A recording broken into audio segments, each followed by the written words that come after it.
Beleza, pessoal? Continuando o nosso assunto sobre a estática do corpo extenso, agora a gente define o conceito de torque, ou momento de uma força, tá? E muita coisa que foi falada lá em centro de massa, agora passa a fazer um pouco mais de sentido, tá? Então, bora lá entender esse conceito tão importante na hora de discutir o equilíbrio estático de um corpo extenso.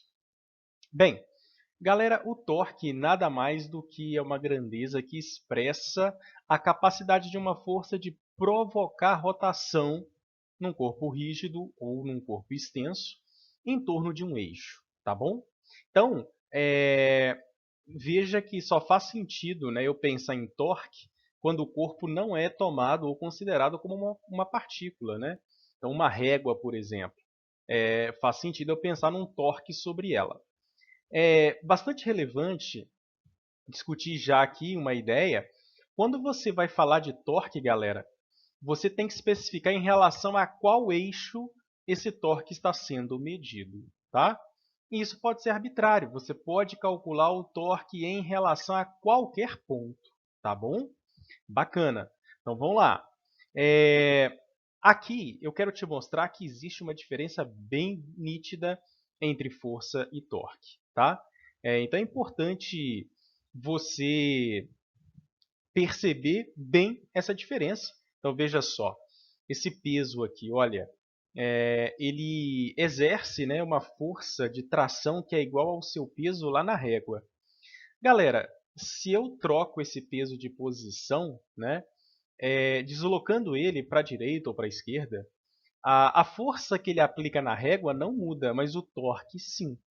E você percebe que o torque está ficando cada vez maior à medida que esse peso é deslocado, por exemplo, mais para a ponta da régua, né?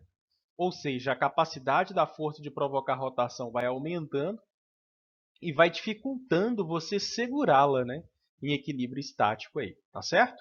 Então, torque e força são coisas diferentes, né? Como a figura está tentando te mostrar aqui, tá bom? Então, mova o peso para o lado e você vai ver que torque e força são conceitos bem diferentes.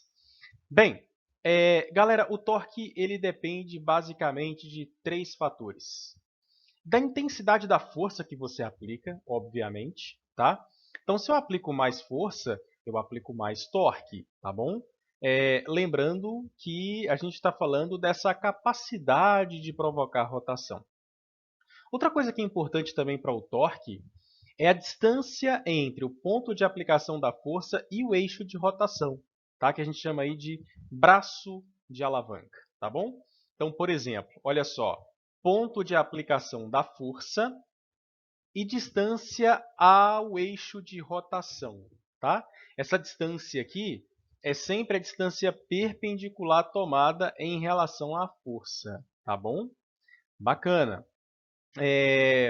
Por exemplo, um mecânico sabe, né, que se ele tenta produzir rotação num parafuso, ou seja, né, aí está a ideia do torque envolvido, se ele está tentando produzir rotação num parafuso, ele está tentando aplicar um torque nele.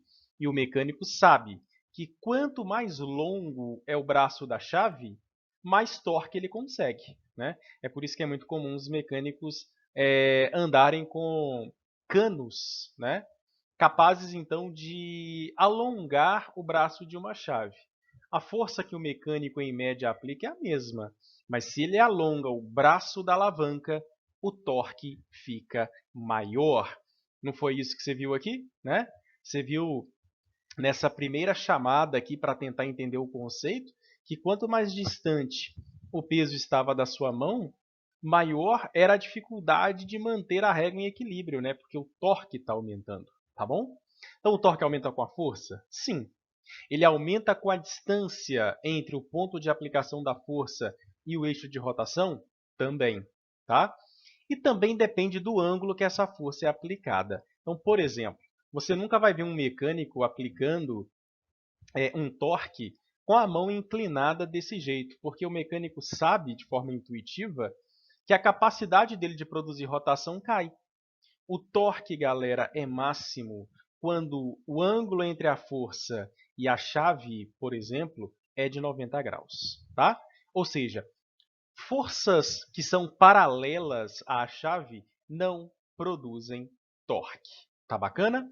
Então, é por isso que a equação, eu vou te contar agora sobre a equação é definida para aquela componente da força perpendicular com o braço da alavanca.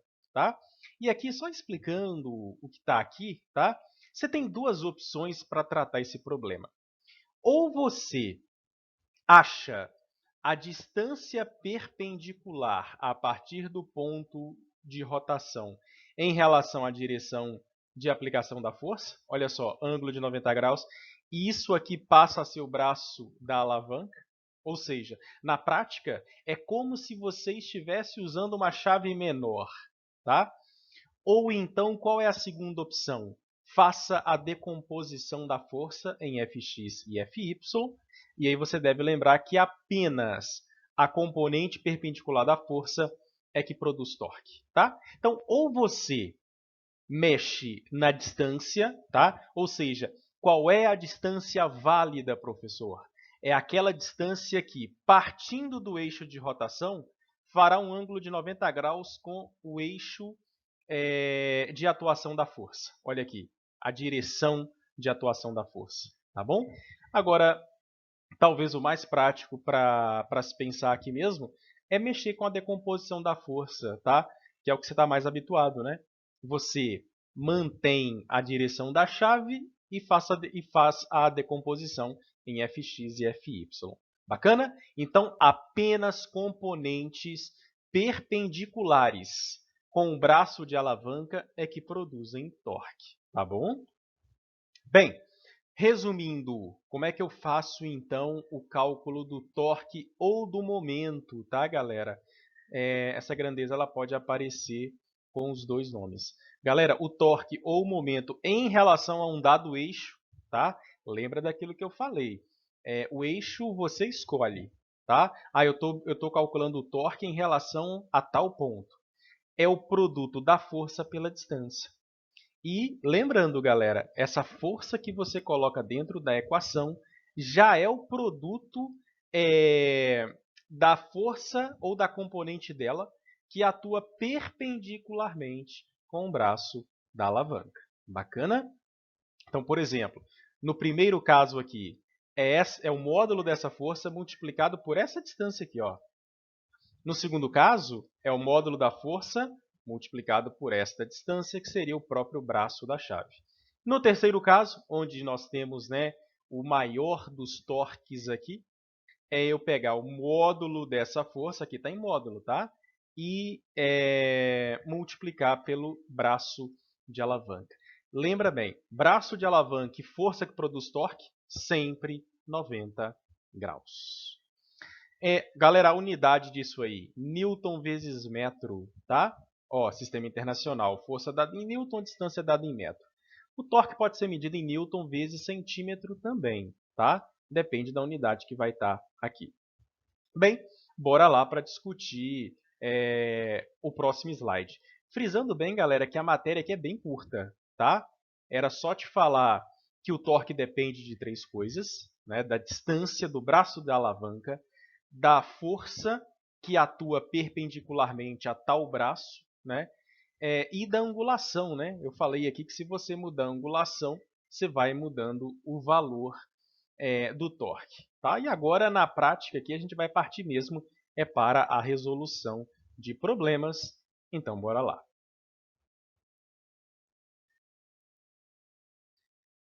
Beleza, galera? Antes de começarmos aqui um exemplo, tá?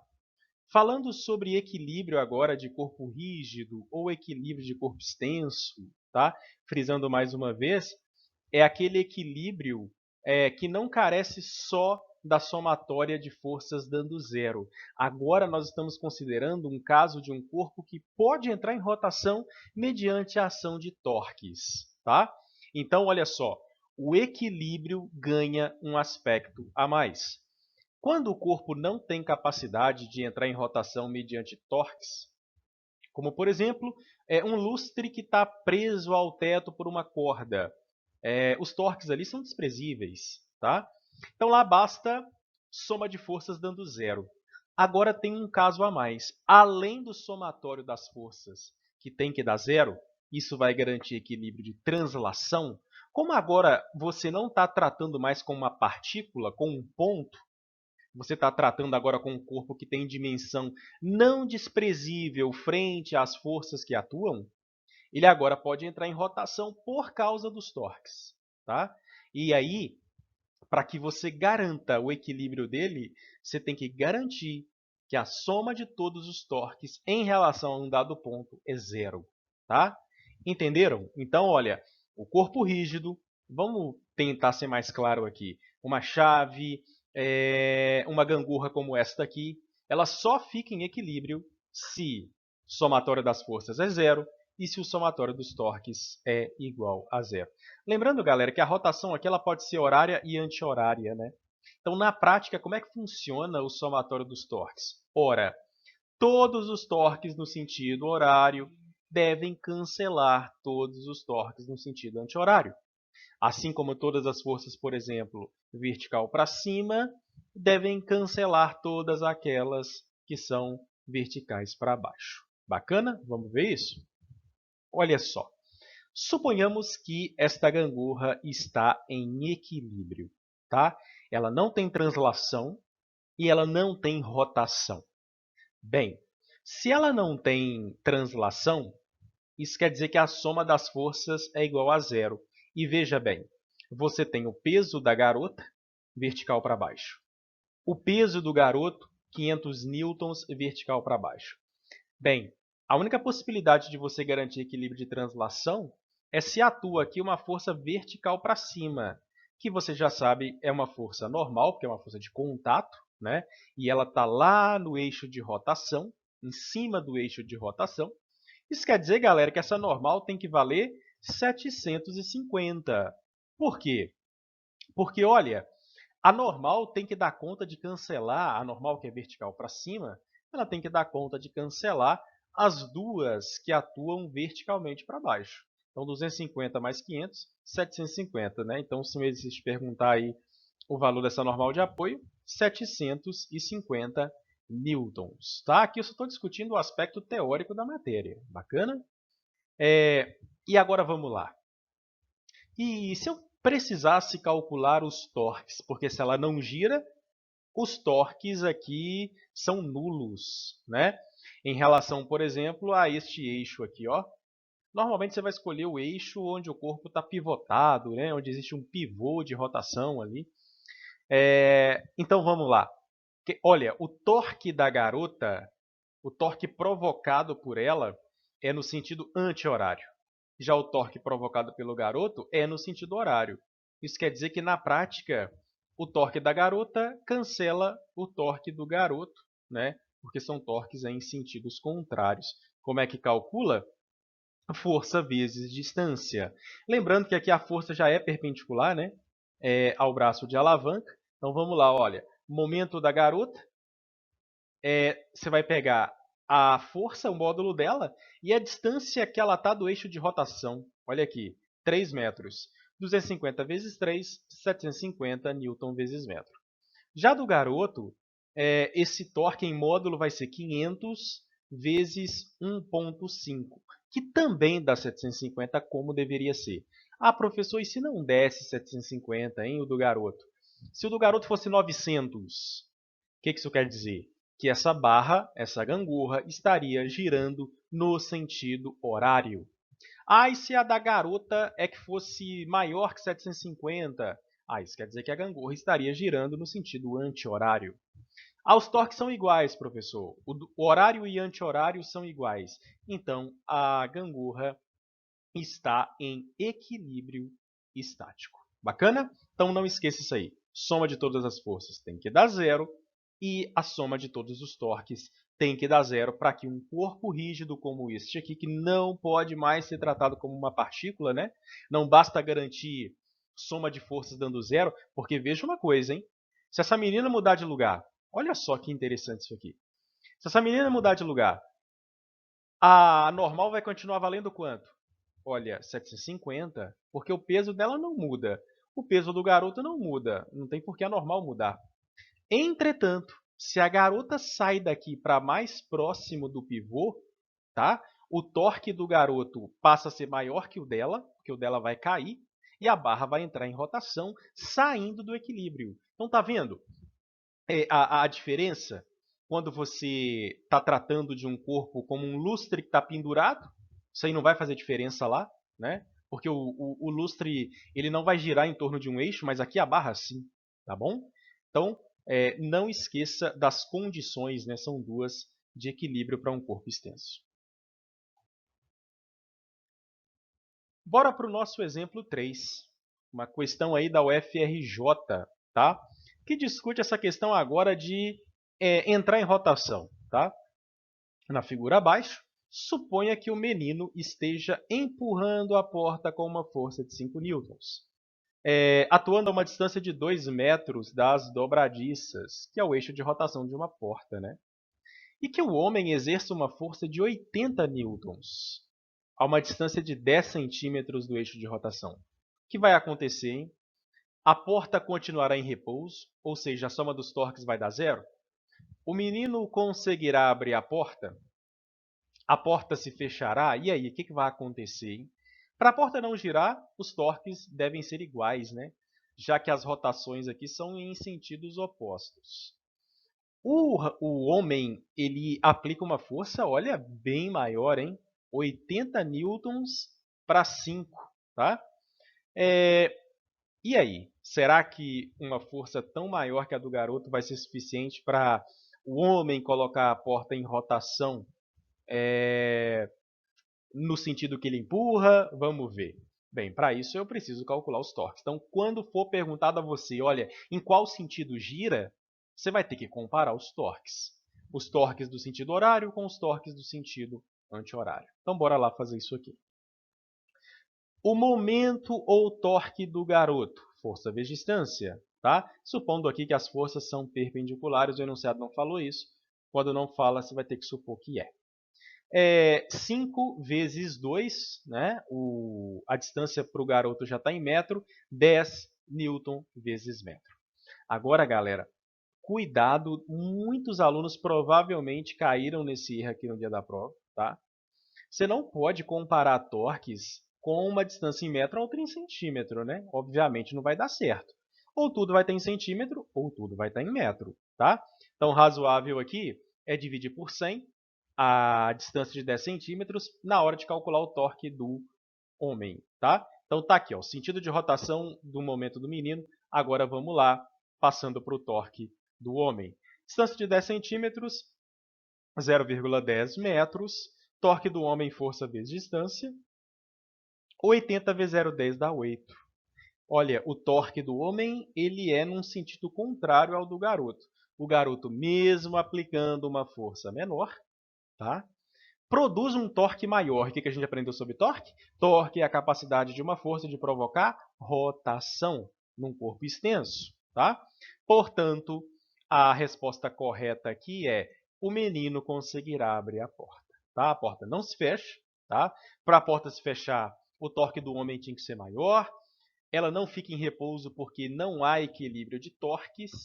E o menino consegue abrir a porta porque o torque que ele aplica é maior.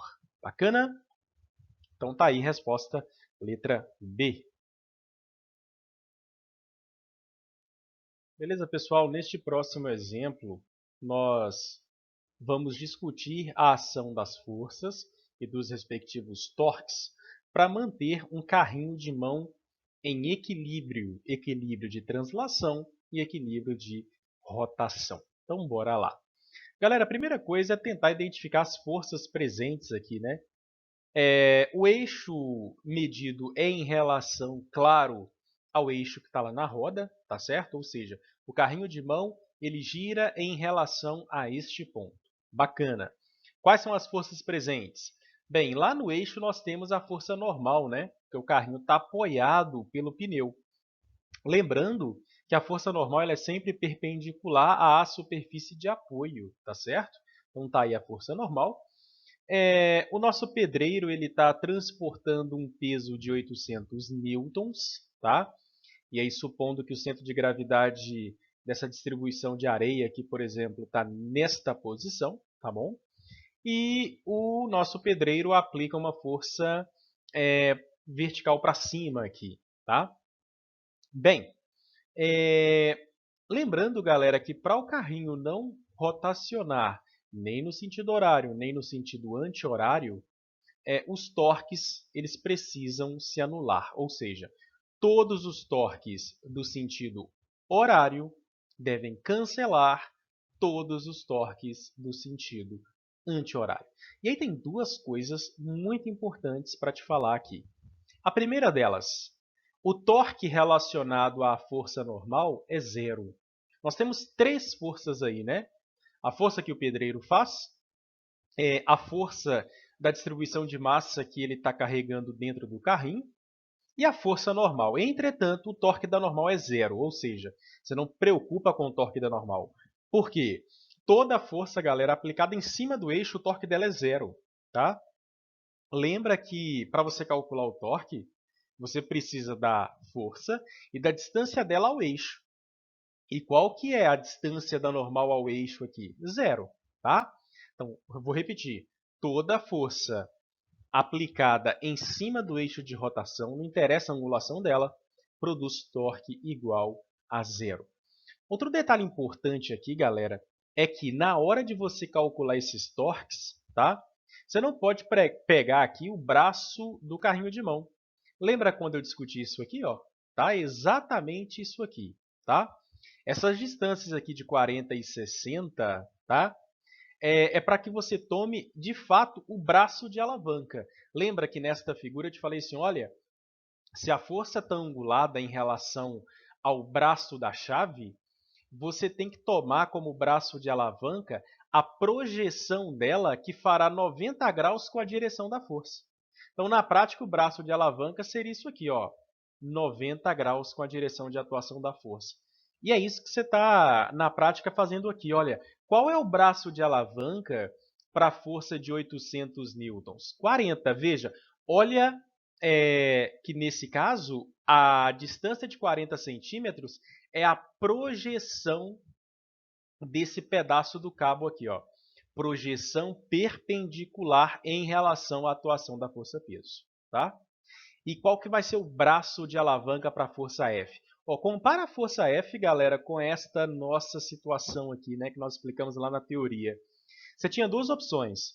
Ou você decompõe a força, ou você é, acha, né? Aqui o exercício já te deu, mas na prática é pegar o braço do carrinho de mão e achar a projeção desse braço que fará 90 graus com a direção da força. Tá certo? Que nesse caso aqui é 60 mais 40 centímetros. Bacana? Então é só para te mostrar que tem hora que você vai usar, tá bom? Beleza. Então olha só, o carrinho não rotaciona? Não. Então tá. Então a soma, o somatório, né, esse símbolo aqui, o somatório de todos os torques ou momentos em relação a tal eixo é zero. Na prática, isso quer dizer o quê? Todos os torques do sentido horário cancelam todos os torques do sentido anti-horário. Por isso, em módulo, eles são iguais, né? Então vamos lá. Torque do sentido horário é o torque produzido pela massa que o pedreiro está carregando. Então é você pegar 800 multiplicado, veja, vou repetir, não pelo braço do carrinho na prática, né? Por essa haste aqui do carrinho, mas pelo braço de alavanca que é 40 centímetros. Tá? Então você vai pegar 800 multiplicado por 40. Tá? E neste caso, nós estamos querendo descobrir quanto vale a força F. Qual é a força que o pedreiro deve fazer para cancelar a rotação do carrinho de mão, por exemplo. Tá? Então, é F multiplicado pelo braço de alavanca de F. Qual que é o braço de alavanca de F? 100 centímetros. Tá? Resolvendo essa conta aqui, galera, você vai achar, né, 800 multiplicado por 40 dividido por 100. 800 por 40 dividido por 100 vai dar 320 newtons, né? Aqui daria 32.000, né? 800 vezes 40. Na hora de dividir por 100, você vai encontrar aí 320 newtons, tá certo? Bem, veja, o pedreiro está aplicando uma força bem menor, né? Qual que é a explicação para isso? O braço de alavanca para ele é maior, então ele pode cancelar o mesmo torque com menos esforço, tá bom? Então, 320 newtons para ele. Bem, e a normal, hein? Dá para calculá-la? Sim. Agora a gente tem condição de achar o valor dessa normal. Soma de todas as forças tem que dar zero, tá? Então, todas as forças vertical para cima, cancela todas as verticais para baixo. Você tem duas verticais para cima, olha, normal e força que o pedreiro faz. E a vertical para baixo é 800. Isso quer dizer o que na prática, tá? Quer dizer que a normal mais a força F tem que valer 800 newtons, tá? Como a força F é 320, né, a gente acabou de calcular isso, a nossa normal é 800 menos 320, você vai achar aí 480 newtons. Bacana? Então, isso aqui é um tipo de exemplo que cai bastante, tá? Dentro dos exercícios. Qual que é a dinâmica? Você utilizar a soma de todos os torques para calcular uma força, para depois aplicar na segunda condição, né, que é a soma das forças dando zero, para achar uma terceira força. Tá? Então eu tinha três forças, mas ressaltei que uma delas não produz torque. Né? Então, para as outras duas, você pode aplicar a ideia de soma dos torques dando zero para calcular uma delas e aí voltar no somatório de forças para achar a terceira. Fica atento, porque esse tipo de problema cai bastante.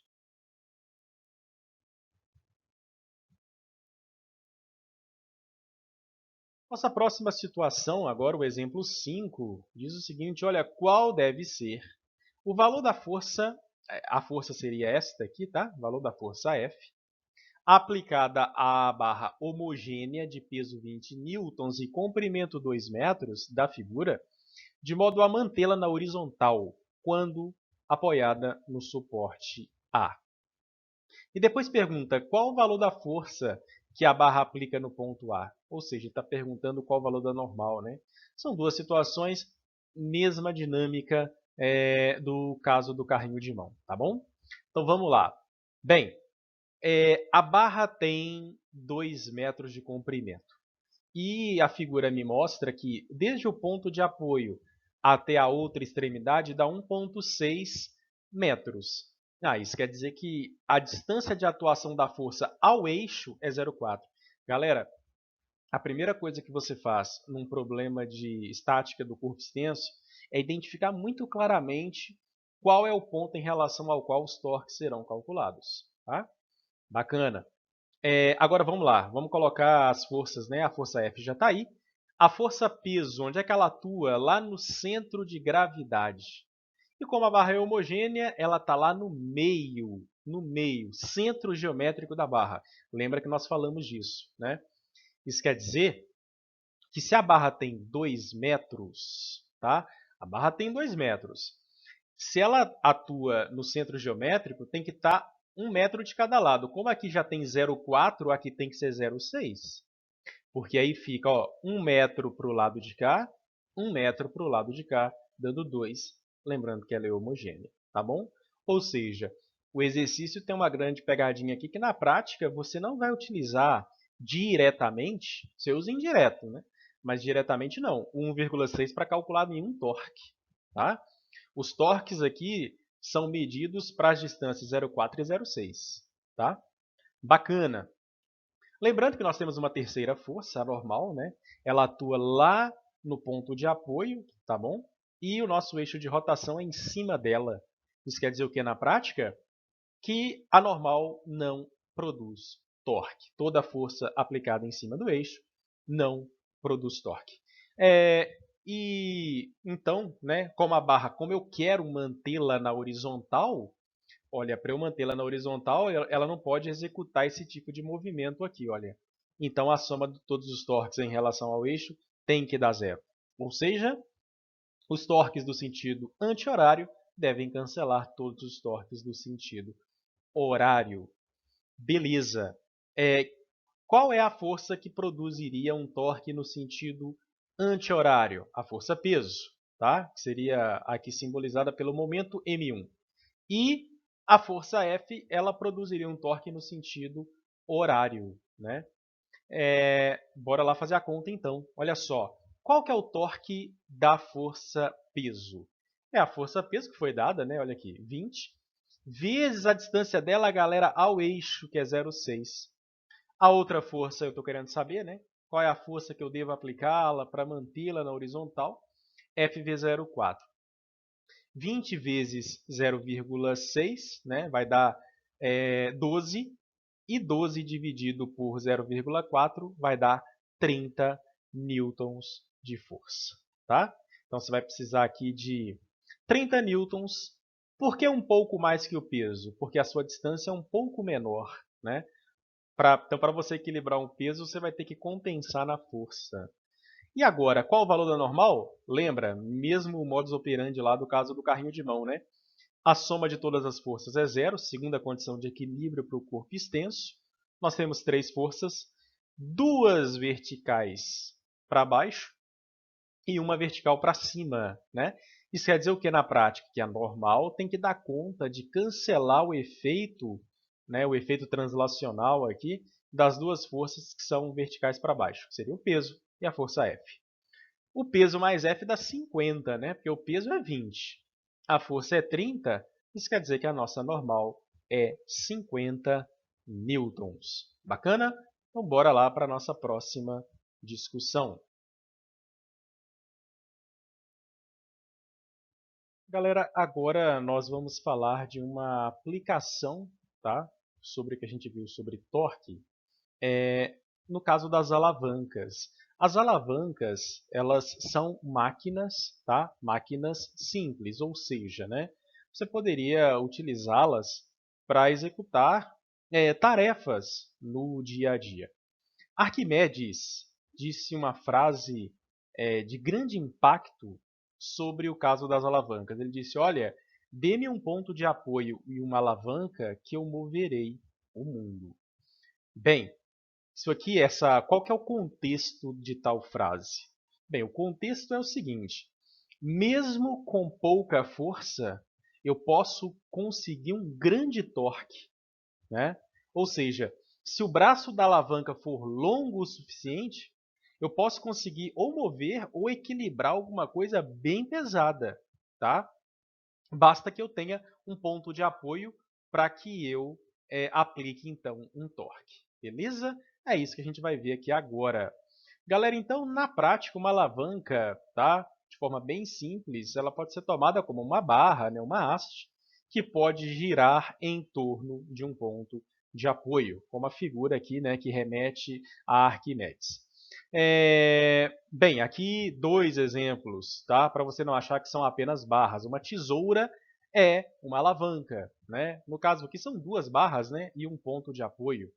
Você aplica uma força aqui, chamada de força potente, e aqui, né, teoricamente, tem uma força resistiva, chamada de força resistente. Tá? Então, uma tesoura ela funciona mediante o princípio do torque. Aqui é a alavanca mais comum, tá? Eu estou querendo levantar essa pedra. Bem, você pode utilizar uma máquina simples para fazer isso, uma alavanca, tá? E aí basta que você tenha um ponto de apoio, mesmo que ela seja bem pesada, a pedra, se você conseguir um torque suficiente, tá? Você conseguirá o seu objetivo.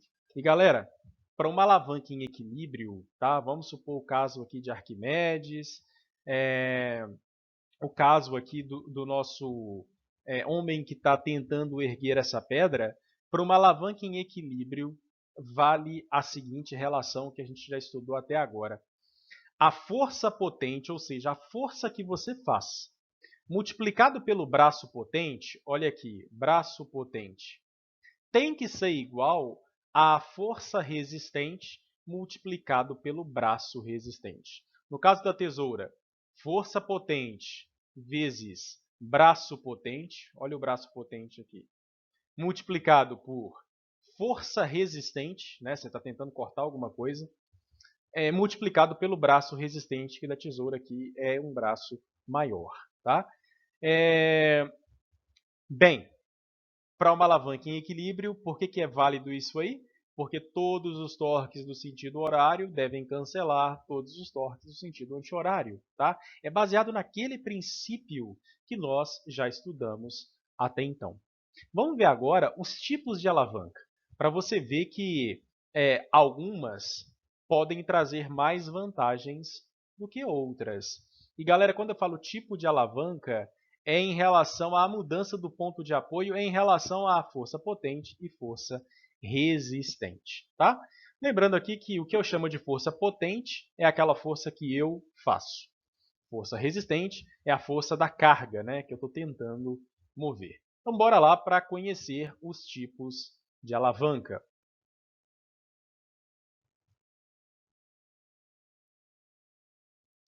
Galera, então você vai encontrar aí três tipos. A chamada interfixa, a chamada interresistente e a chamada interpotente. Tá? Vamos lá. A interfixa é quando você tem o ponto de apoio entre a ação das duas forças. Tá? Então, você tem aqui, por exemplo, ó, a pedra, ela está do lado esquerdo do ponto de apoio e você aplicando uma força potente do lado direito.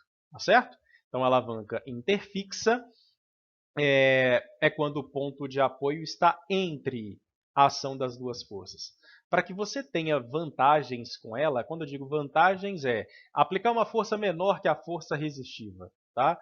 É quando o seu braço potente for maior que o braço resistente. Tá? Lembrando, galera, voltando aqui, ó, lembrando que o braço resistente é o braço que vai desde o ponto de aplicação. A figura aqui embaixo, né, ajuda a entender melhor. Então, você tem aqui ó, ponto de apoio, força resistente, tá? Então, esse esquema aqui é da alavanca interfixa.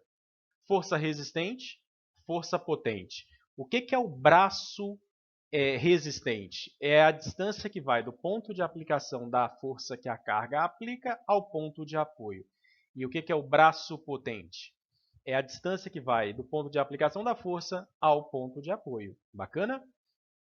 Então, interfixa, o ponto de apoio está entre as duas forças. A interresistente é quando... Ah, tá. E só um detalhe, tá? Exemplos de interfixa. Tesoura, um martelo, tá? No caso do martelo, você tem o eixo de rotação aqui, tá? Aqui, ó, apoio, né, onde o martelo vai apoiar, para você retirar um prego. O prego vai fazer uma força resistiva, né? E as duas forças estão em lados opostos, digamos assim, em relação ao ponto de apoio. Uma retroescavadeira, a mesma coisa, né? A força resistiva está aqui, você vai ter um pivô de apoio e a força potente no cabo que está aqui. Tá? Mas talvez o exemplo mais claro aqui e com maior chance, né, de cair em problemas seja a tesoura ou mesmo o caso do martelo. Tá bom? Bem, no caso da interresistente, galera, você tem as duas forças, tá? As duas forças de um mesmo lado do ponto de apoio. Entretanto, a força potente tem braço maior. Olha aqui. Então, a interresistente é quando o braço da força potente é maior que o braço da força resistente e elas estão atuando do mesmo lado. Como no carrinho de mão. Olha aqui o carrinho de mão. Tá? Força resistente, força potente, do mesmo lado em relação ao apoio. Tá? Essa alavanca ela traz grandes vantagens. Né? Você sempre vai aplicar uma força menor para mantê-la em equilíbrio, ou seja, para zerar os torques. Por quê? Porque o braço da força potente é maior. Então, o quebra-nozes funciona assim. Olha aqui, aqui está o apoio. Né? A força resistiva está aqui. E você está aplicando a força potente aqui atrás. No caso, também a gente vai encontrar isso dentro da nossa fisiologia. Tá? No caso aqui, olha, a força o apoio no caso do pé, né? O apoio está aqui, a força resistente, né? Neste ponto, e o tendão de Aquiles, tá? O tendão aqui, olha, aplicando uma força com torque no sentido oposto, tá? É uma alavanca interresistente, tá? No caso da interpotente, eu também tenho as duas forças atuando do mesmo lado. Entretanto, o braço da força potente é mais curto, tá? Como, por exemplo, num pegador de gelo, né? A força resistente vai estar aqui, o apoio está aqui desse lado e, olha, você vai aplicar uma força potente aqui, ou seja, o braço da força potente é mais curto, né?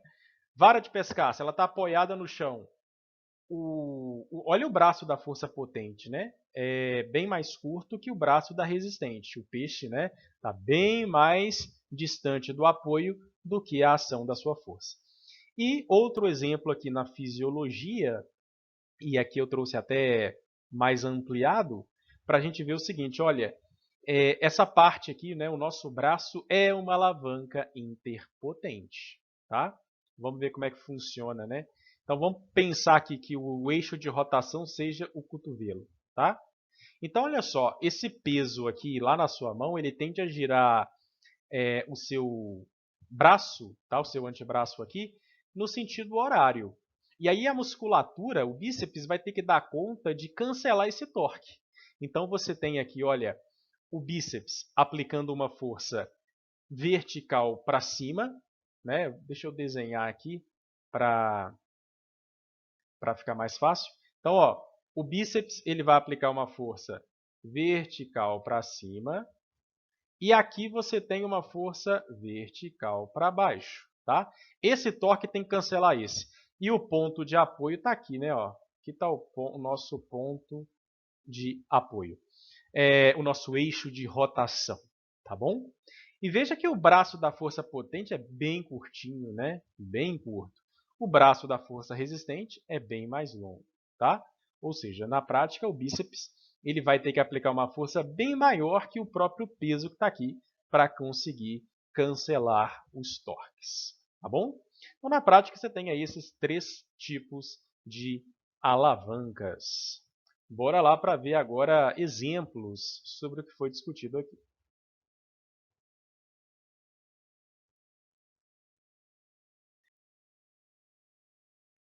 Vamos lá. Uma balança, galera, o princípio, né, da balança de pratos é exatamente o cancelamento de todos os torques, né? Então, olha só, o problema aqui é você consegue elaborar algum método para prever se a balança está ou não em equilíbrio? Então, vamos lá. Rapidamente aqui, tá? Vamos passar. Qual que é a ideia? A barra está em equilíbrio se, né, os torques do sentido horário cancelarem os torques do sentido anti-horário. E aqui é importante esse tipo de problema para te dizer uma coisa. Na prática, a gente multiplica força-peso por distância. Galera, mas como a gravidade aqui ela vai atuar, claro, em ambos os torques, tá? Quando o cara te der a massa, você pode multiplicar a massa por distância diretamente, tá? Se isso vai adiantar o seu caso, só para você verificar se está girando ou não. Então, por exemplo, o eixo de rotação está aqui. 3 vezes 5, 15. 3 vezes 5, 15. Então, quer dizer que os dois torques se anulam aqui, tá? Eu não vou nem falar de unidade aqui, porque na prática eu tinha que pegar 50, que é o peso, né? 50 vezes 3, então daria 150 newtons vezes metro de um lado, torque do sentido anti-horário, mas também 150 newton vezes metro no sentido horário. Mas, para você não ficar perdendo tempo, é só multiplicar a massa por distância aqui nesse caso. Então, letra A está em equilíbrio? Tá. Letra B, 2 vezes 5 dá 10. E aí você vai multiplicar do lado de cá. 1 vezes 10 também dá 10. Essa balança está em equilíbrio? Está. Tá, galera? É assim que aquela balança de pratos funciona, né? Utilizada principalmente por feirantes. O cara tem um peso conhecido, tá? E uma distância conhecida, ele vai movendo um segundo peso até poder mensurar que massa está ali, tá certo? Princípio das balanças. Balança de pratos, né? Aqui, olha, 3 vezes 5, 15. 1 vezes 15, 15. Está em equilíbrio também, tá? A, B e C em equilíbrio. Agora, olha só a letra D. Não tem equilíbrio, né? Por quê? 3 vezes 10 dá 30. E 3 vezes 5 dá 15. Quer dizer que o torque do sentido anti-horário foi maior que o torque do sentido horário. Aqui inverteu, né? 3 vezes 5, 15. 2 vezes 15, 30. O torque do sentido horário foi maior. Não teve equilíbrio. Tá? E aqui a mesma coisa, olha. 2 vezes 10, 20. 1 vezes 15, 15. Não está equilibrada. Então, as três primeiras equilibradas, né, os torques se anulam. Nas três últimas, não há equilíbrio de torques. Galera, vamos lá para exemplos.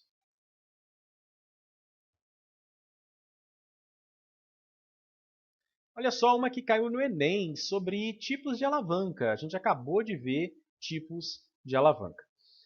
As pessoas que utilizam objetos cujo princípio de funcionamento é o mesmo do das alavancas aplicam uma força chamada força potente em um dado ponto da barra para superar ou equilibrar uma segunda força chamada de força resistente em outro ponto da barra.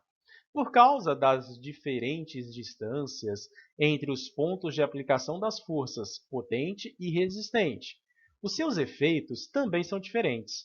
A figura mostra alguns exemplos desses objetos. Em qual dos objetos a força potente é maior que a força resistente? Então, em qual dos objetos a força potente é maior? Você está tendo que fazer mais força que a força resistente. Não é no alicate. Porque, olha, no alicate a força resistente está aqui. E olha o tamanhozinho do braço resistente. Né?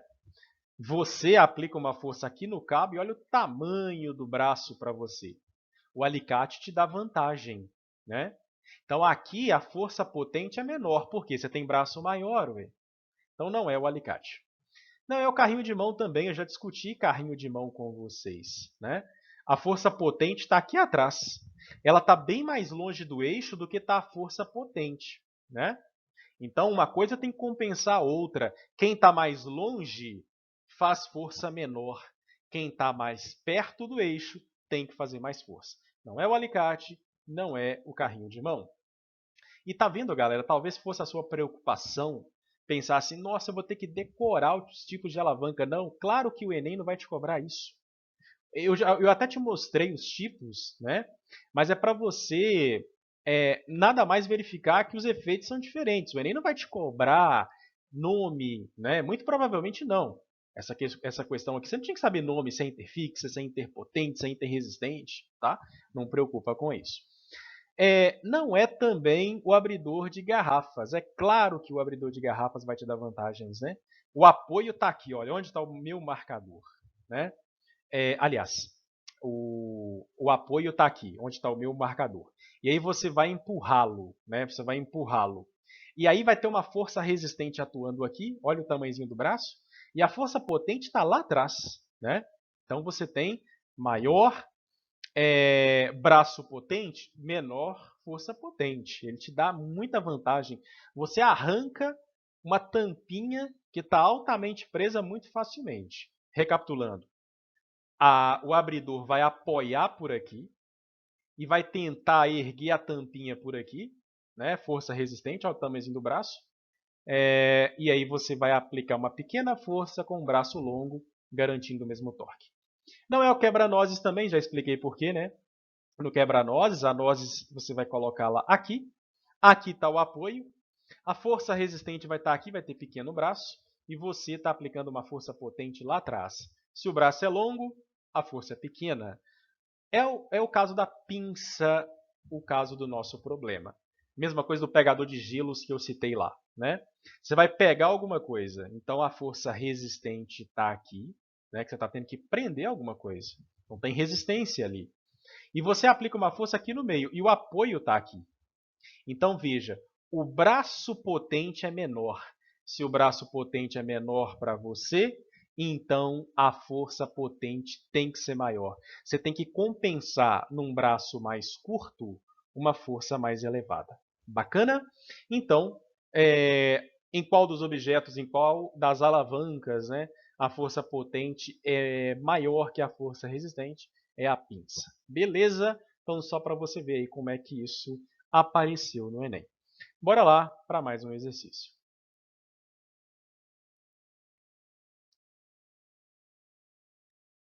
Também uma questão do Enem.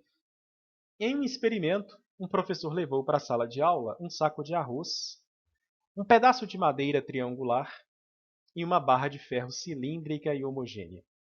Ele propôs que fizessem a medição da massa da barra utilizando esses objetos. Para isso, os alunos fizeram marcações na barra, dividindo-a em 8 partes iguais, e em seguida apoiaram-na sobre a base triangular com um saco de arroz pendurado em uma de suas extremidades até atingir a situação de equilíbrio. A barra ficou parada, não gira mais. Nessa situação, qual foi a massa da barra obtida pelos alunos? Galera, lembra que eu falei do princípio das balanças, né? Então, o feirante faz isso. Ele pendura de um lado um peso conhecido para uma distância conhecida. Do outro lado, ele vai colocar o peso que ele está querendo descobrir para uma distância que ele tem quando a balança ficar em equilíbrio na horizontal. Então, é possível averiguar a massa que está colocada ali. Beleza? É o que o professor pediu. Na prática, ele não vai pendurar nada aqui, tá? O próprio peso da barra vai ser o antitorque, tá? Para evitar a rotação. Beleza, vamos lá colocando as forças, colocando o eixo. O eixo está, logicamente, no apoio, né? E aí você tem centro de gravidade no meio. Então, veja, eu tenho 4 marcações de um lado, 4 marcações do outro.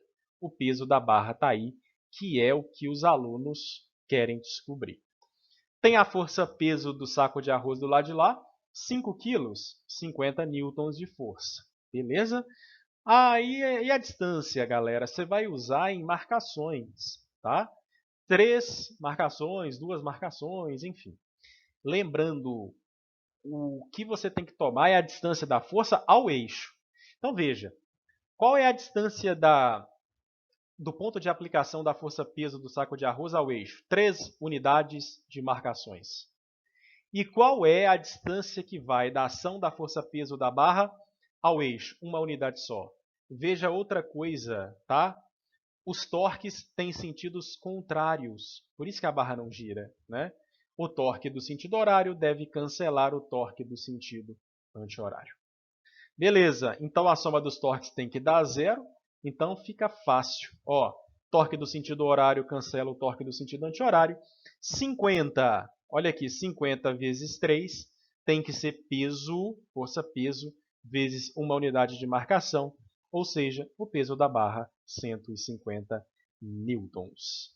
Galera, com isso eu terminei o assunto sobre torque. Ah, aqui está a massa da barra, na verdade pediu a massa, tá? 150 newtons, ou seja, 15 quilogramas é a massa dessa barra. Bem, com isso eu termino, galera, todo o assunto da frente A.